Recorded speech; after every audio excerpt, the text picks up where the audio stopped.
Hello and welcome to Maximum Disc, a show where I celebrate physical media and talk about films that I own on Blu Ray and 4K Blu Ray.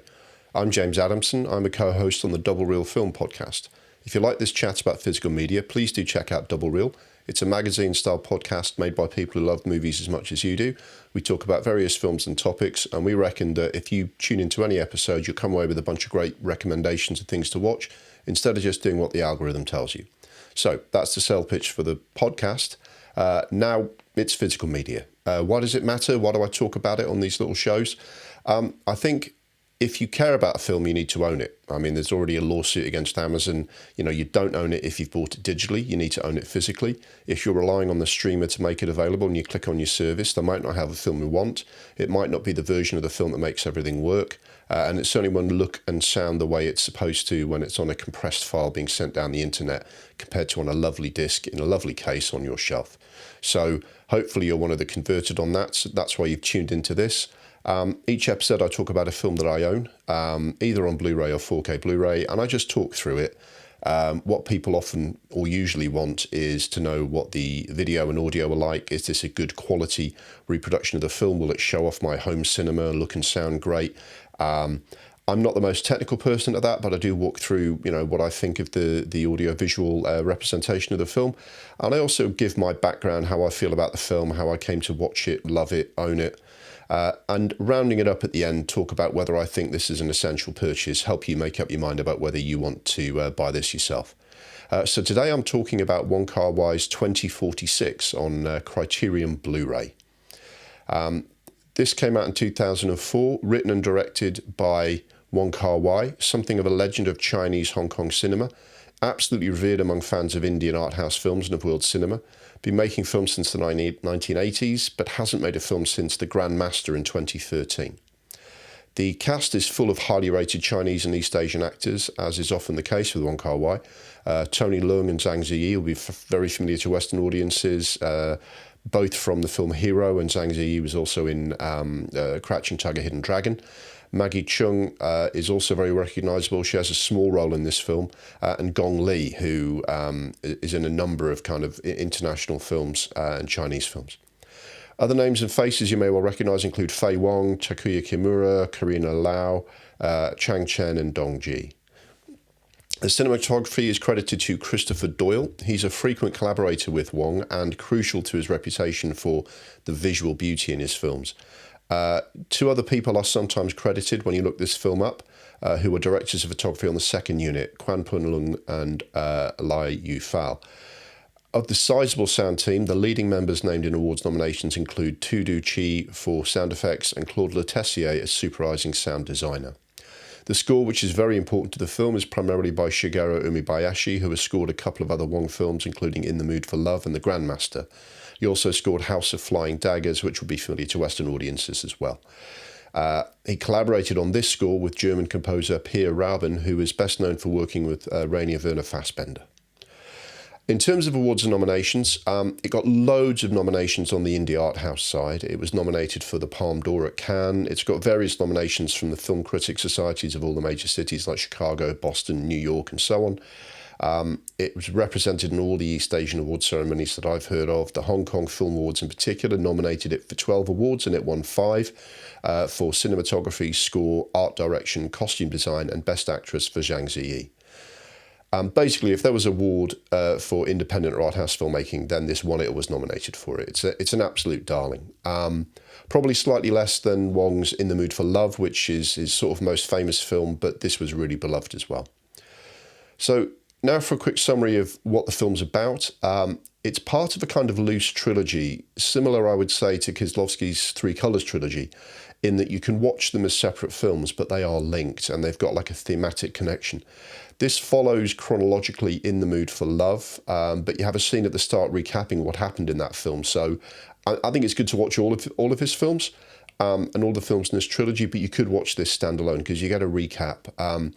We follow Tony Leung as Chow, the main character in this film, and we find in that opening scene that the woman he was in love with left him at the end of the previous film, and at the start of this one he's trying to rebuild his life, torn between trying to recapture lost love with someone else, but also wanting to keep everyone at a distance because he isn't over the end of his previous love affair. Chow was a writer, renting a room in a shabby Hong Kong hotel. He goes out drinking, sleeping with escorts, making enough money to get by, but basically drifting through his life. He's writing a story called 2046. Now, in that story, there's a train that people can use to travel to the year 2046. And that's a kind of sealed off futuristic world where nothing changes and time doesn't pass. People go there to escape the sadness of their lives and try to recapture lost love. This story is used as a framing device around Chow's own life and relationships in his own time period of 1960s Hong Kong. Linked to this, he lives in room 2047 in the hotel, and 2046 is next door and has different people passing through it. So the stories of 2046 are also of the people in that hotel room. From time to time, Chow adds to his science fiction story with versions of his and his neighbours' stories, sort of reframed in that futuristic world as a way of expressing how he feels about it all. In his own time period, he has relationships with different women, finds himself intervening in relationships and problems of other people in the hotel. One of those relationships that he has gets very intense, but he's still not over Sue, the woman who broke up with him before. He travels to Singapore to track her down, but there's no sign of her, and rumour has it that she moved to Cambodia and maybe she's died. The film shifts between these different relationships. It's not completely non-linear it's narrative, but it's not chronological either. Between that and his fantasies or visions of the year 2046, you feel like you're following Chow's attempt to get over this lost love which has devastated him. It's beautifully shot with this dreamy atmosphere that kind of gives you this image of like the beautiful lost world of 1960s Hong Kong. Also lost love, you're trying to recapture the past. There's all sorts of themes that people have read into it. Also, the year 2046 is the last year of the supposed 70 years of autonomy and freedom that Hong Kong has been granted in its treaty before it's fully incorporated back into China. So there is a theory that this is all a metaphor amusing on that as well.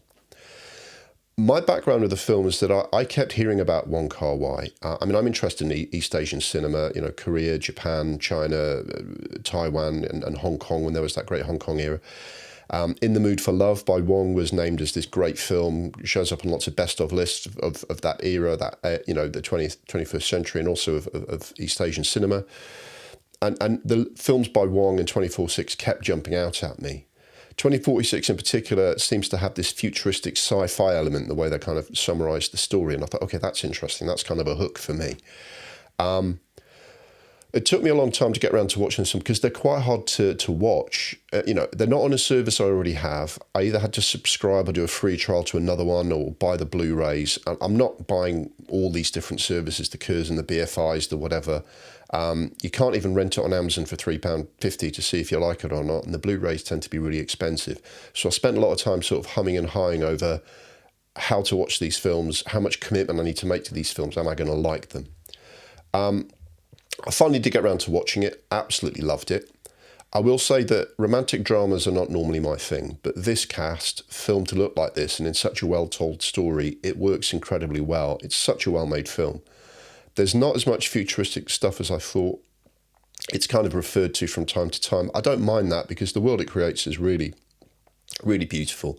It's a close look at the emotional stories of these people and also this bygone age of 60s Hong Kong. It's beautifully acted. It's about as well made a film as you'll ever see. So I absolutely loved it, and I'm glad I took the plunge to buy this film. So to talk about the disc, we're talking about this on Blu Ray because I'm not sure if there is a 4K. I mean, there might be, there's rumours. I'm not sure if it's ever actually going to be attainable for an ordinary film nerd like me to buy all these films on 4K. They're really sort of high-end kind of thing. So what I've got here is the Criterion box set. Now, I sourced this on eBay. It was sent to me direct from China. It's so much cheaper than trying to buy this via, UK sources. I wasn't sure until it arrived that it was going to be legit. When it arrived, the discs and box are very much real. This is the real thing, but it doesn't have the booklet and all the packaging that normally comes in the box. It's very tightly packed. There wouldn't even be room for it. So this is some sort of no-frills version, region-free version of the box set that's, I guess, available in Asia. It's all English language on the box so I can read it. So good enough for me. Now, this box set, when you order it from eBay on like Asia Pacific sort of seller, it's about £50. I got it. I think there was a sale on. I looked around, you can still get that, but it's shipped from over there. It takes a long while to arrive. Now that's good value for 7 films, as long as you like sort of 3 or 4 of them. That's pretty good, pretty good going. The full UK box set version will cost from like 120 to 160 pounds if you shop around, which is roughly 20 pounds per film. That's a bit more of a commitment. You really need to know you're going to like them. So if you know you're going to like all those films and you shop around for the version that you want, maybe it's, that's how you'd go and get these films. 2046 on its own is available, but the Blu-ray is like 20 to 40 pounds. Some sellers are saying they've got a 4K disc. I'm not sure if that's real. And you'd be talking about looking at like German versions and scrutinizing the descriptions to see if it's got English subtitles included. You can get caught out by that. So getting hold of these films is a bit complicated, but let's say you get the Criterion box set one way or the other, and 2046 is on that list. That's what I'm watching. Now to the video. What's the video quality of this film? Well, it's absolutely gorgeous is what it is. I talked about this recently on the Double Reel podcast as well. I'm going to use the same analogy because I'm very pleased with it. When people are watching a football match and someone plays like a really nice crossfield ball all the way across the field and it lands, exactly at the feet of a teammate, and you get that polite ripple of applause from the audience going, or from the support from the crowd going, that was good piece of play, lad. That's very good. Basically, every shot of this film is like a moment of skill like that, which deserves a little round of applause. It's just so good looking. You've got the clothes, the era. There's something about Hong Kong in that bygone age which just has that sort of really cool, stylish feel to it. The way everything is shot and lit is absolutely magnificent. Looking at the information, the discs from Criterion have had a 4K digital restoration from the original negative. That original negative was filmed in 35mm Fuji Super Film in Panavision, so it's top quality, great big widescreen, beautiful shots. So what you've got a film that was really, really good looking to begin with, which has been really, really well reproduced on this disc by Criterion, who have got an absolute hallmark of quality. So yes, it looks absolutely incredible. Like even the shabby hotel walls of this kind of low rent hotel and the dirty buildings and all of that, they look great. But then what Wong has done as the director, he's gone in with a cinematographer and his team, all award-winning team here, and he's perfectly dressed and arranged and lit each room and each set until it looks absolutely out of this world. And what you've also got is these linkages now and again to this dreamy, atmospheric, futuristic world on the 2046 train with costumes to match. Honestly, it's absolutely fantastic. All the actors and actresses look amazing. I mean, they're all beautiful people. They're in great 60s couture. People knew how to make an outfit back then. And it's filmed by a real artist to look better and more iconic than they ever have. And crucially, what that does, it's not just a pretty picture. It makes you feel the emotions of the story even more intensely because you just get drawn into this absolute beauty of a film. It's really, really spectacular. So absolutely 2 thumbs up for the video on this disc. As for the sound, it's had a really good remaster by Criterion along with the video. It's 5.1 DTS Master HD, really nicely done. It's absolutely spot on. I say this quite frequently on this show. There's no helicopters or explosions like Apocalypse Now, but it's got a beautiful score and it's got all sorts of very nicely developed sounds. There's rain falling, there's a strange futuristic world, there's people going in and out of parties. And it's really nicely done on the sound. It couldn't really be any better, although I would say this film is more about the visuals. But where you want to hear the score or where you want to kind of hear exactly what's going on, it's really beautifully done, very sharp, nicely balanced across all your speakers, all of that stuff. Really, really good stuff and immersive and all of that. So overall, I'm really glad I took the plunge on this film. I mean, the doubt that I had was, this is one of these films that's absolutely raved about by the aficionados of Indian art house film, and I guess there's some part of me that's just, stuck in the multiplex a little bit and wonders, am I going to like this art film that everyone else raves about? But what it is, it's just a really, really, really good film. It's a good story, well told. You might think that a romantic drama isn't your thing, and maybe it isn't, and maybe that means it's not worth you investing what might be quite a lot of money into a full box set for this. But it's really good. It's really beautiful to look at. And if you do care about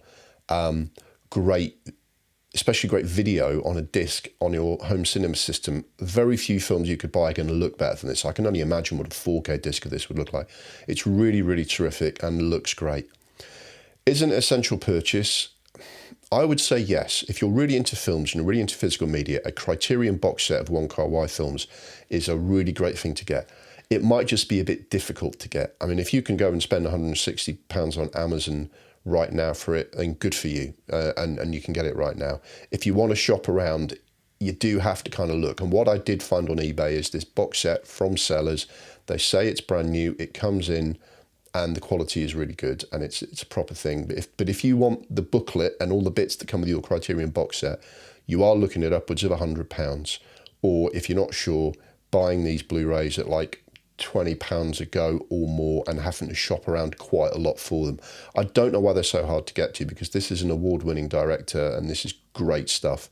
So yes, it's an essential purchase, but I think you are going to have to shop around a little bit to get what you want. But yes, Wong Kar-Wai's 2046 is really great. I am going to start digging into the rest of his films on here, on Maximum Disc, to just kind of talk about his other films: In the Mood for Love, Chungking Express, Happy Together, Days of Being Wild, because I do have the box set now. I'm going to get into that. But in the meantime, that is 2046, which I think is an extraordinary film. Thank you very much for watching. I hope you enjoyed this. I hope this was helpful and helps you make your mind up what you're going to do if you're interested in these films. If you like this chat about physical media, as I said before, please do check out the podcast and ways to find us, and our socials will be up on the screen in a moment. But either way, I hope to see you here soon again for more Maximum Disc physical media chat. Thanks for watching. The Maximum Disc YouTube channel is brought to you by Double Reel, the monthly magazine podcast for the discerning film nerd. If you like our celebration of physical media, please check out the podcast for more chat about the films we love and hate.